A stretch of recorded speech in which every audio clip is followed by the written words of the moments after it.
Hey guys, Mike from the Pop Culture Playhouse, and welcome back to another exciting installment of the Blu-ray DVD Weekly Wrap-Up. I have another great stack of titles to discuss this week, including the Dick Van Dyke Show classic Mary Tyler Moore episodes from Image Entertainment, Warner Brothers' upcoming release for Grudge Match starring Robert De Niro and Sylvester Stallone, Scream Factory's sole release for the month of April with Dead Shadows, and Nurse 3D from Lionsgate. All this and a little bit more, so sit tight and we'll be back in just a minute.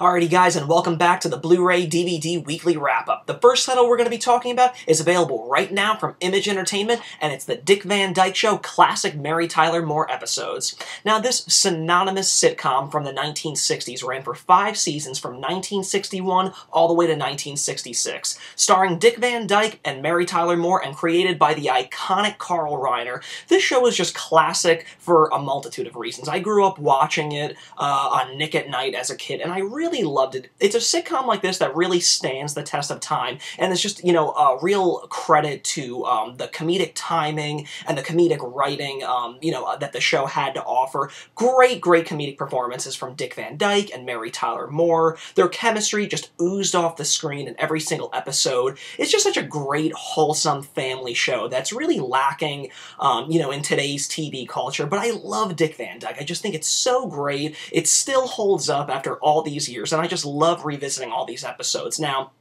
while the entire show has been transferred to Blu-ray in a really beautiful box set by Image Entertainment, Image Entertainment is still putting out DVD releases and kind of like compilation, releases, and this is actually their latest one, Classic Mary Tyler Moore episodes. And in this 3 DVD collection, you're getting 20 unforgettable episodes, including some of my favorites. Never Bathe on Saturday, which has Laura, Mary Tyler Moore's character, getting her toast, caught in a bath sprout. And one of my favorite ones also is My Blonde-Haired Brunette, where Laura thinks that Rob, Dick Van Dyke, is losing interest in her and isn't really as attracted to her as he once was when they first married. So to really get his attention, she decides to bleach her hair blonde with really hilarious results. But that's one of my favorites. But really, I think Image Entertainment did a really swell job, picking some really great episodes to put in this compilation set. And if you haven't upgraded to that great Blu-ray set, or have never got around to buying the individual season releases, whether they be on DVD or Blu-ray, it's a set like this that is really right up your alley, that, especially if you're not too acquainted with the Dick Van Dyke Show or want to get introduced to it but not spend, a fortune buying the seasons or the complete series set, this is a really great place to start, because like I said, they did a great job, picking 20 of the best episodes, some really, notable ones from Mary Tyler Moore in particular. But yeah, really great stuff. I really enjoyed this DVD release, and it's just a great time to have, especially if you like, old school classic sitcoms, with the likes of Dick Van Dyke, who's just fantastic in it. And all that, not only do you have the 20 great episodes, you also get some bonus features, including audio commentaries with Dick Van Dyke and Carl Reiner on select episodes, a Remembering Oh Rob special feature, and a really cool thing where they have some of the original commercials.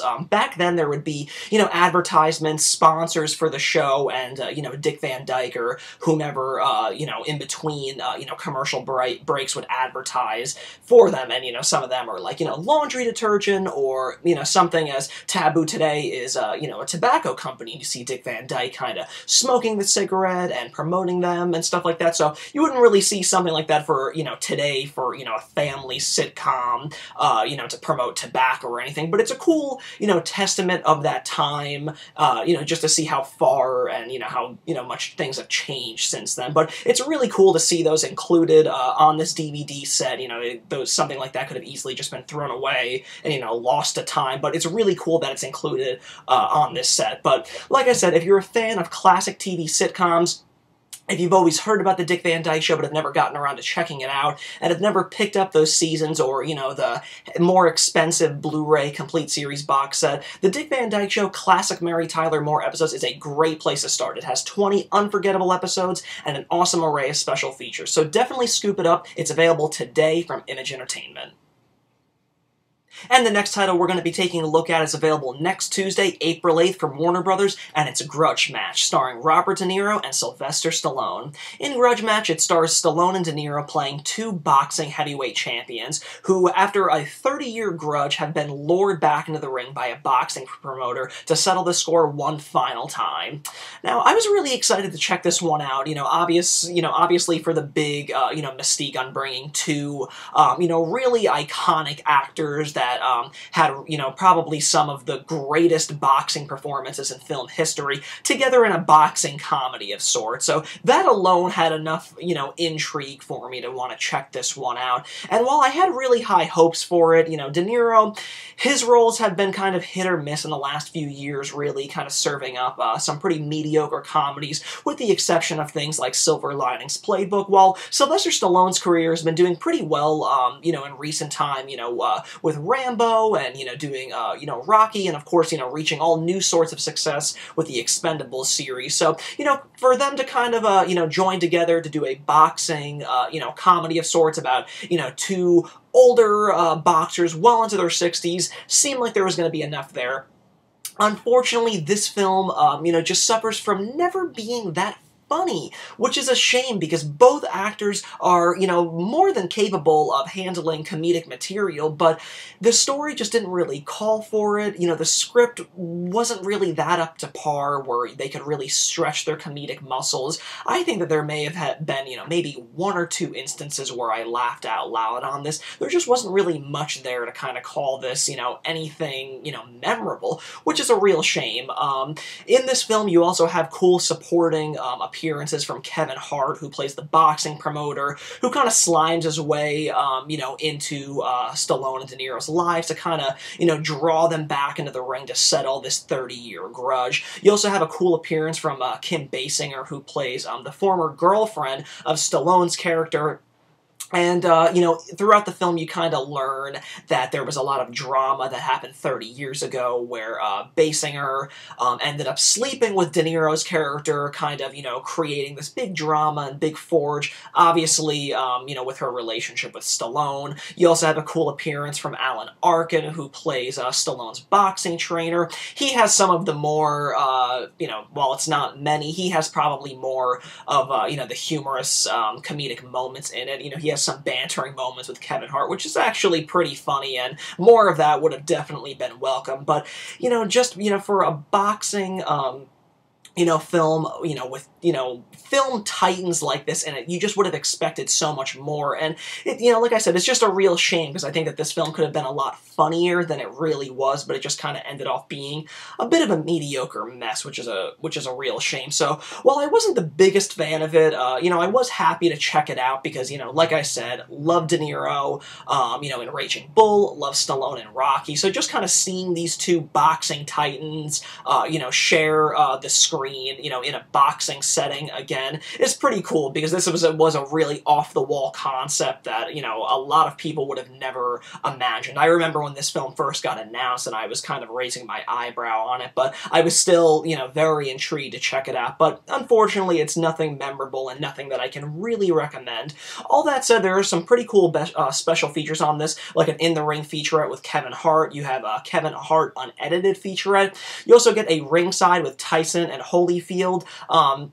There is a pretty cool cameo, like an end credit sequence from them in this film that, believe it or not, is actually the funniest part of the entire movie. That cameo that they have is absolutely hilarious. It really came out of nowhere, surprisingly, for a boxing movie, because in a film like this, I would have thought that there would have been, little cameos of, former boxers, littered throughout the film, but there really weren't. With the exception of Tyson and Holyfield, that end credit sequence is, really worth checking the film out. You also have a blow-by-blow with Larry Holmes featurette, and two alternate openings, as well as an alternate opening and two alternate endings, and deleted scenes with introductions by the director. So, a pretty cool assortment of special features, even though the film really isn't the greatest. But all that said, let's go ahead and take a look at the packaging. Some pretty cool, bold font there for De Niro and Stallone, and of course the Grudge Match title, very reminiscent of like a boxing promotion poster. And then you get a cool shot of De Niro and Stallone there at the bottom, who got really in shape for this. Both of them got really cut and really in shape for men of their age. On the back, you get some cool images of Alan Arkin, Kevin Hart, and of course De Niro and Stallone again, and a listing of the special features right there. And then when you pop this one open, you get that same cover art mimicking the slipcover. And then when you crack this one open, you get the Blu-ray, you get a digital copy code, and then behind that you get the DVD. So pretty cool stuff. But like I said, Grudge Match, I really wanted to like it more than I did. It was really cool to see De Niro and Stallone in a boxing movie again, but, you know, once the film kind of drags on, that whole kind of, appeal wears thin pretty quickly, and it's just never really that funny. But the film looks and sounds pretty darn good, and the special features are definitely enough to, really entertain people that enjoy this film. But like I said, not a huge fan, but for those that are interested, it's going to be available next Tuesday, April 8th from Warner Brothers. Alrighty guys, and the next title that we're going to be taking a look at is available from Scream Factory on April 29th, and it's Dead Shadows. Now this is another one of Scream Factory's more modern, recent acquisitions into their Scream Factory lineup, and one that I've been looking forward to for quite some time. I've heard nothing but great buzz, and it's been getting a lot of good, word of mouth from various film festivals that it's appeared at, so this is one that I was really looking forward to. It's a French film that was lensed back in 2012, and it focuses on a kid named Chris who watches, his parents are brutally killed 11 years ago, all while Halley's Comet is passing over Earth. Now, of course, time has passed, he's a little bit older, and the comet is coming back yet again while, his whole tenant building is kind of, gearing up for a big celebration and party to commemorate the event. But as the night kind of draws on, strange things start to happen. A lot of the tenants and, people around the city start to, act out very violently and getting very aggressive, and they just don't quite seem to be, they're the same people that they once were. It's up to Chris to kind of escape his tenant building all in one piece, and he kind of teams up with this gun-toting neighbor of his who's played by John Fallon. Most of you guys would know him from ArrowOnTheHead.com, great movie reviewer. So they team up together to kind of fend for themselves and make it out of, the night alive. That's the basic plot gist of this, and I really enjoyed this one a lot. I mean, really, really great stuff. It comes in at a very breezy runtime of about 76 minutes, and in that, time frame, you would think that that's a little too short to kind of tell a really compelling, really focused story, but it's a real testament to the filmmakers of this film that I think they had a really good handle of the story that they wanted to tell, and I think that they achieved exactly what they were hoping to. It's a really tight movie and done really well on the type of budget that they had. Of course, the Halley's Comet that's coming over obviously has an effect on, the citizens in the tenant building and in the neighboring city that's kind of causing them to act out very aggressively. And, what becomes of them, I don't want to get, too, in detail and spoil it for you guys, but, the outcome of that is very Lovecraftian, and it definitely has shades of, John Carpenter's The Thing, which looked really, really cool, especially, like I said, on the budget that they had. I think that they really achieved quite a lot. It looked really cool and just very reminiscent of, 80s, Carpenter films, which look really good, and it's quite a hybrid of practical effects and CG, but it's CG that looks really good, and I think they used it, sporadically enough that, the effect really came across, really well, so props to that. I think that, all the, the makeup and monster effects in this one looked really, really good. The young actor that played Chris, I really liked his performance. I mean, the poor kid watched his parents get brutally killed 11 years ago, and ever since then he's kind of developed a phobia of the dark.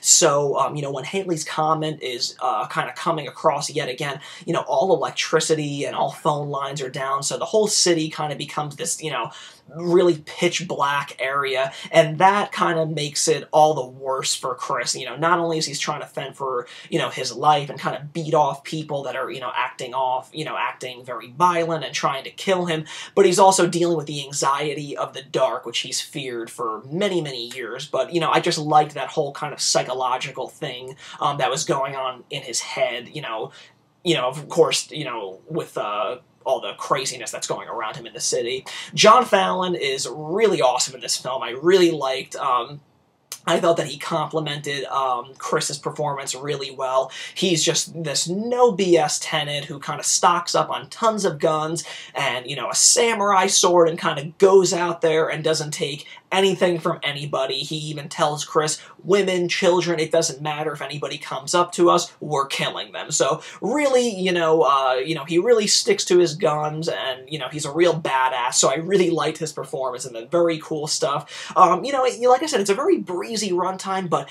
you know, there's some cool scares in it. There's some great monster effects. There's some great humor that gets injected into the screenplay and within the chemistry between John Fallon and Chris that was really good. So I think given the budget that this film was made on, you know, the great performances and the really well done makeup, monster effects in this one, Dead Shadows currently, I know I was talking, you know, very similar, you know, in very similar terms when I spoke of Beneath, the Larry Fessenden movie, but I have to say now, Dead Shadows is definitely my favorite contemporary release from Scream Factory, right up there with Cockneys vs. Zombies. But Dead Shadows, I just had such a blast with, really fun times, and anybody that is jonesing again for quite a good injection of some newer horror, Dead Shadows is definitely up your alley.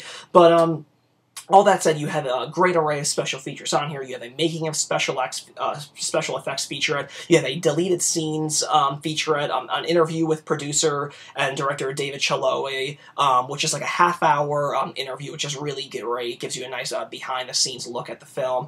You also get a theatrical trailer and a teaser trailer. So a really nice assortment of special features for a newer film.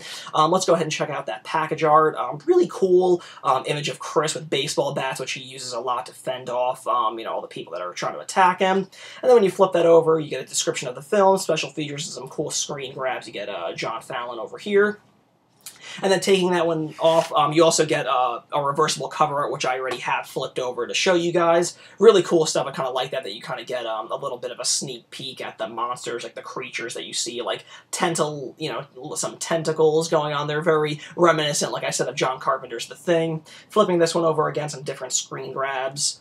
And then when you crack this one open, you get a cool shot of the Blu-ray with some nice disc art on there. So, all that said, guys, I had a blast with Dead Shadows. And like I said, if you're really jonesing for some newer horror and stuff, I highly recommend Dead Shadows because currently it is my favorite modern release from Scream Factory. So be sure to scoop it up when it becomes available on April 29th. Alrighty guys, and the next title we're going to be taking a look at is available April 8th from Lionsgate, and it's Nurse 3D. Starring Paz de la Huerta from Boardwalk Empire fame, de la Huerta stars as a nurse named Abby. She's really attentive to her patients, very sweet member of the hospital staff, but at night she ends up going to search into seedy and popular nightclubs to lure unfaithful and unsuspecting men, and kind of teaches them a lesson in the process. It isn't until a young nurse by the name of Danny ends up getting a job at Abby's hospital, and Abby and her kind of form a very sweet friendship. It isn't until that friendship ends up turning into obsession that Danny gets really freaked out and kind of tries to sever ties with Abby. So Abby, in all of her, obsessive rage, ends up turning her very vengeful attention onto Danny now. This is a film, a cult film in every sense of the word that had studio backing and kind of, just kind of snuck its way into the cracks of, the movie-going community. Now, I know this film has had a lot of buzz for quite some time, ever since it got announced, onward to filming with on and off again release dates, but thankfully now Lionsgate is issuing it out in a 3D Blu-ray package, and, I know that this has been receiving a lot of, mixed reaction from people, and while I can understand that, I'm not too sure why certain people dislike it in the ways that they do. Personally, I found a lot to like in Nurse 3D. I just think that it's one of those off-the-wall concepts that, while it's not so much a horror film, I kind of relate it more to, kind of like a psychosexual film, kind of in the vein of, Fatal Attraction or Basic Instinct, but, kind of intertwined with very, gory murder sequences. So, it's very erotic at times. Paz de la Huerta does not shy away from kind of showing skin in this film. A lot of the runtime is her kind of floating around in the nude, luring very unfaithful men to kind of, spend some quality time with her. And in that time, she kind of, you know, extracts a lot of, you know, gory revenge on them for cheating on their wives and what have you. And then once this new nurse named Danny ends up taking a job up at Abby's hospital, Abby kind of takes her under her wing, you know, takes her out clubbing and, you know, kind of, you know, it lets her experience, you know, a lot of different things. And, you know, Abby clearly has an attraction and an obsession with her. Danny kind of gets hip to that very quickly and tries to sever ties, but Abby isn't gonna have that. She's not gonna be shut out by anybody. So, you know, Abby kind of uses all of her strength and power to kind of extract, you know, any revenge that she can on Danny. It's cool, you know, I really liked Paz de la Huerta's performance in this one. She's very sexy, but she's also very, she's, you know, very disturbing, and, you know, she's a whack. There's no nice way around that. She's absolutely out of her mind, and that's the charm of her character, where, you know, she's, you know, kind of dolled up like this 1950s kind of pin-up nurse, and she's very good and endearing to her patients, but she has a very, very dark side with, you know, plenty of skeletons in the closet.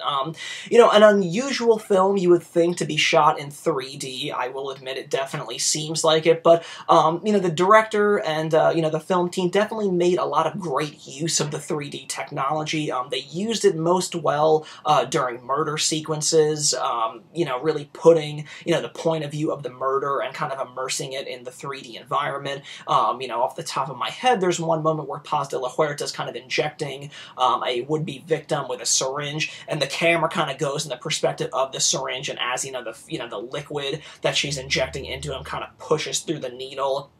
That's where the 3D kind of comes in, and you're getting that liquid and, like, bubbles coming at your face. So, you know, while it didn't always work, I think that there was enough moments in the 3D where they were very, you know, they were very aware and knew that they were making a 3D film, and they wanted to kind of cater to that format the best that they could. So I did enjoy the 3D. There was some really great stuff in this one. Like I said, you know, the film definitely has been getting a lot of mixed reactions from genre fans, but personally for me, I found a lot to like in Nurse 3. I mean, there's some really beautiful women, there's some great performances, some very, you know, odd performances that I didn't really see coming or even knew about. There's some, you know, there's a random cameo by Kathleen Turner. You also have Judd Nelson, you know, Brat Packer from, you know, The Breakfast Club and St. Elmo's Fire, playing the head doctor in Abby and Danny's hospital. He's a real chauvinistic pig, but, you know, it was great seeing Judd Nelson in a film like this, because I can't even remember the last time I've seen him in anything. But it was great seeing him in this one. It was a really nice surprise to see somebody from, you know, the 1980s kind of making an appearance in something like this one. So I really liked his performance in this one. While Nurse 3D isn't a perfect film by any means necessary, if you're a fan of cult films and exploitation films in general, this is definitely a modern-day, you know, exploitation film to the max. I mean, they knew what they were making, and they made it, I think, exactly the way that they wanted to, and I found a lot to like in this one. I mean, I'm not really too sure exactly why so much hate is, you know, or, you know, for those that haven't been liking it as much as I did, I'm not really too, you know, I don't really understand why that is, because I thought there was a lot to like in this one, especially for cult and exploitation fans. But all that said, there's a cool assortment of special features on this. You have a Bad Medicine making of Nurse feature, which is a little too short, but, you know, you definitely get some good insight from the core cast and the director. You also have a director commentary and video diaries from various cast members, so pretty nice array of special features. So we can go ahead into the packaging on this one. Really cool, you know, very clean, sexy-looking image of Paz de la Huerta for that Nurse 3D cover. I really like the font that they used on that one, too. And, just so everybody is aware, this is a Blu-ray 3D as well as a 2D Blu-ray and digital HD package. So the 3D and 2D versions are on one Blu-ray disc. Flipping that over, you get some screen grabs, and as well as, you know, the special features that I just ratted off to you guys. Taking this slipcover off, and you have that same packaging art on there. Same images on the back as well. And then when you crack this one open, you get some pretty cool disc art with Paz de la Huerta again, and the digital copy code over here. So, overall, I had a pretty good time with Nurse 3D. It has been getting mixed reactions, and while I do understand, and I'm hearing other, you know, people's opinions and views on it, I actually found a lot to like in Nurse 3D. I thought that they really, you know, made great use of the 3D sequences, some really great murder scenes. There's a lot of, you know, risque material, you know, reminiscent of Fatal Attraction and Basic Instinct. It's very erotic and sexual at times, and, you know, especially especially when you have somebody as gorgeous as Paz de la Huerta at the helm of a film like this one. It definitely, makes the viewing experience all the better. So, if you're a fan of oddball cult movies, Nurse 3D is definitely something that I would recommend, cautiously recommend, because, a lot of people have been on the fence with it, but I did find quite a lot to like in Nurse 3. So be sure to check it out from Lionsgate when it becomes available on April 8th. Alrighty guys, and the final film that we're going to be talking about in this week's Blu-ray DVD Weekly Wrap-Up is available April 15th from Image Entertainment, and it's Camp Dread, starring Eric Roberts and Danielle Harris. In Camp Dread, it focuses on Julian Roberts, who is a famous horror movie director responsible for the summer camp horror trilogy that was really popular in the 1980s. Now Julian, who's played by Eric Roberts, is trying to get his career back on track and wants to reboot his once famous franchise. So he ends up taking, the reality kind of, TV angle and brings 10 contestants who are really just 10 kids that have, really disturbed pasts and, they kind of run, if they don't come and participate in this kind of endeavor, they kind of run the risk of going to a straight-up rehab facility or end up doing the jail time that some of them have been served. So they all end up, congregating at the campground that the original trilogy was filmed at, and Julian Roberts explains to them that it's going to kind of be like an elimination process where everything's going to be filmed and they need to survive, and whoever is left standing will win $1 million. Of course, it isn't until an actual murderer ends up on the property offing the contestants one by one. I was pretty intrigued about this for a variety of reasons. Not only does it have Danielle Harris, of course, a scream queen in her own right. You also have a cool appearance from Phyllis Rose from the Sleepaway Camp, film. But there was just a lot here where I was intrigued with it because I liked the angle that, Eric Roberts is playing the director of a 1980s, slasher franchise, and it was set on a campground, so that had me hooked in. The only thing that kind of had me on the fence was the whole reality TV angle.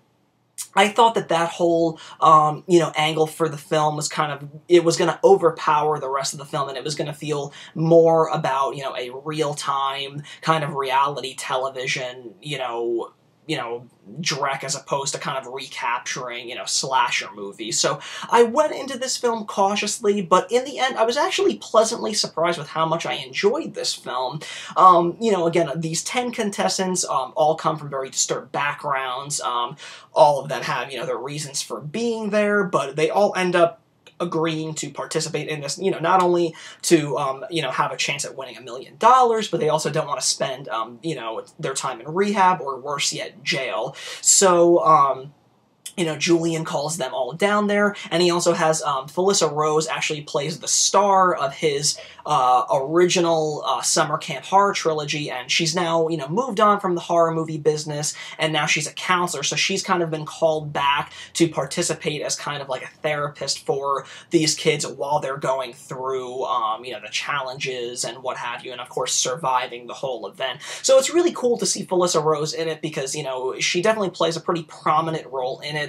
Unlike Danielle Harris, who plays like the sheriff of the town that the campground is in, and she's only in like 2 scenes, which is a bit of a bummer, especially with her kind of being, plastered on the poster. You'd think that she would have had a bigger role. You kind of feel like Felissa Rose should have been on the poster, even more so because she had a much bigger role than Danielle Harris. But, it was cool kind of seeing, 2 scream queens in a film like this. But, like I said, my worries of the whole reality TV angle overpowering the film and making it feel more like that as opposed to a slasher film washed away pretty quickly, because while it definitely, follows, the tropes, the tried and true tropes of, the slasher films from the 1980s, they really use that reality TV angle really well, and it works very well in the context of the story. What Julian Roberts is trying to do with this is he's using this, reality show as kind of like, a template for a storyboard for, a reboot to his actual film series. So this is just really, this really doesn't matter too much to him. He just course, wants this all to play out in real time and use it to his advantage to storyboard his new movie. So it's really cool to see that that's really what kind of set this whole thing, into the process. So I really like that. Eric Roberts, while he's not in it a ridiculous amount, there's a nice gravity to the film with him in it. He really commands the screen every time he's in it. He's, a very cocky kind of, know-it-all, but it works really well. So I liked his performance in this a lot.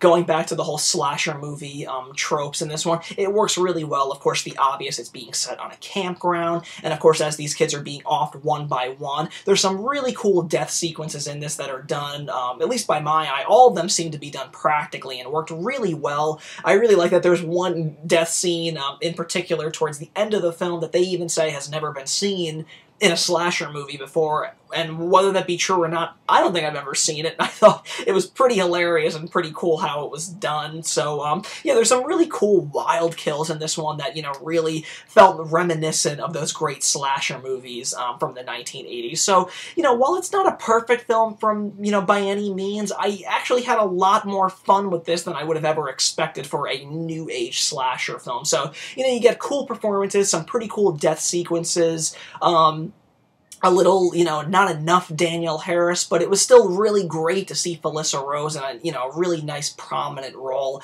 as the counselor for these kids. And, all the kids, while they're newer actors, I thought that they all, handled the roles really well. I thought, they added a lot, to the story. I didn't really feel like none of them could, I didn't watch them and think, oh, wow, they can't really act. They worked really well in the context of a slasher film, so it was really cool to kind of watch that unfold and, kind of see them get offed one by one. But, yeah, had a really good time with this one, so I would definitely recommend checking this one out. If you like the actors that are shown in this one and you like slasher films, this is a newer slasher with a bit of a reality TV twist. But, all that said, let's go ahead and take a look at the package art on this one. As you can see, Eric Roberts and Danielle Harris, really front and center there. You get the cool bloody tent with some limbs hanging out, and then on the back some more images there with some of the 10 contestants that you'll see. Unfortunately, there's no special features on this, just the film itself. And then when you take this slipcover off, you get that same poster art there, same images on the back.